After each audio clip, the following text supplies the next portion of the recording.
Paul here and welcome back. In this video, I want to talk about how to change a paradigm. First, let's just address what a paradigm is. And this is something that the great Bob Proctor taught me. And he used to speak about paradigms and the paradigm shift on some of his seminars many years ago, which I'd watch on repeat. And honestly, I love that guy. Rest in peace, Bob. You're awesome.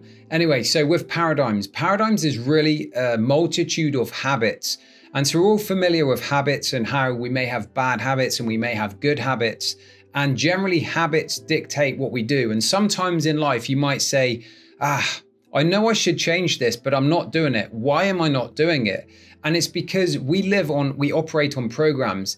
And some people have said that about 95% of your life is run from the subconscious mind and only 5% is on the conscious mind.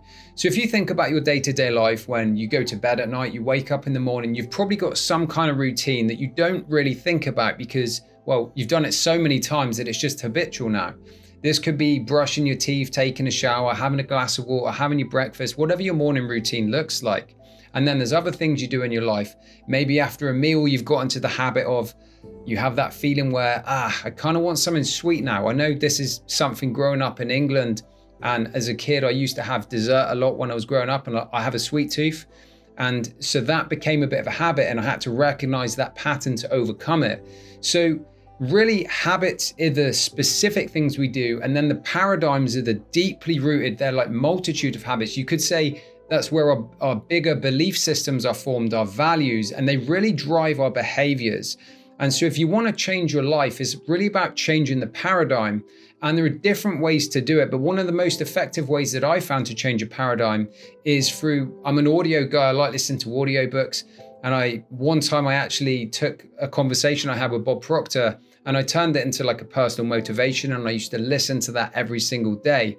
And so to change a paradigm, as Bob would always say, it's the power of repetition.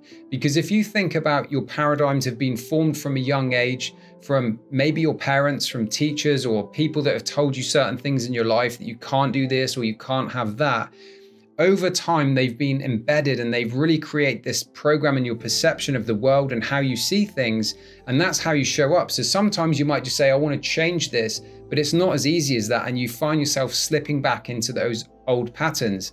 And so to change your paradigm with repetition, essentially what you need to do is give it a new program. And so a program is really a set of beliefs and instructions and ideas and visions and the self-image of who you see yourself being.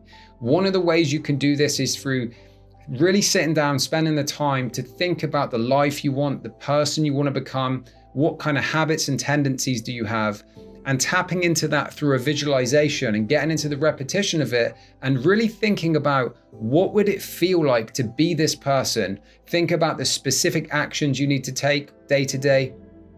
Additionally, what you can do if you don't want to do a visualization is you might want to use a vision board or a mind movie where you have a video version. Personally, what I like to do is I like to create audio affirmations. I've made a bunch of videos teaching you exactly how to do this for free. I also have a course called the Affirmation Breakthrough if you want to take things to the next level. I'll leave all those links in the description if you want to check any of them out. But ultimately, changing your paradigm through repetition is really about overriding those old limiting beliefs and then creating new empowering beliefs that's going to help you step into that person of who you want to become. Because the way I like to look at it is, let's say you have point A, which is your current reality in this physical world where you're at right now. And then point C is the destination. That's where you're trying to get to.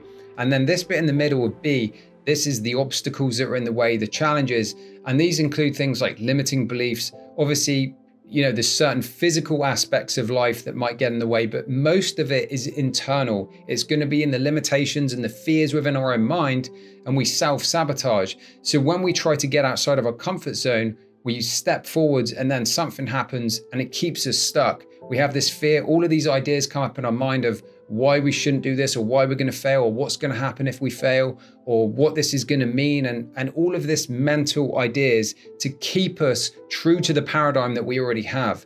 And so to create the new one, it's through the repetition of these ideas, and there's different ways to do that as I've already shared. Another one which I didn't mention is to just get into the practice of writing it out. You can write a vision of your life and you can read this every day. Maybe before you go to bed at night, when you wake up in the morning, you have a goal card. This is something that Bob Proctor also taught me. and get very specific, and you want to keep your eyes on the prize and the things of what you're looking to achieve. And the challenging part is, when you're going through your day-to-day life, you might have the tendency to observe reality as it is in your physical world, which is normal. We use our senses, we see what's happening, we hear about what's happening, we sense what is happening in the world, and then that influences how we think and we feel. And so what you got to do with these practices is believe in the imagination, believe in the internal world more than your current reality, and that's how you're going to change the results in your life. So if you give some of them a try, they will help you to start to shift your paradigm. Let me know in the comments if you have any other questions below, and I'll see you real soon. Thanks for watching. Have a great day and peace.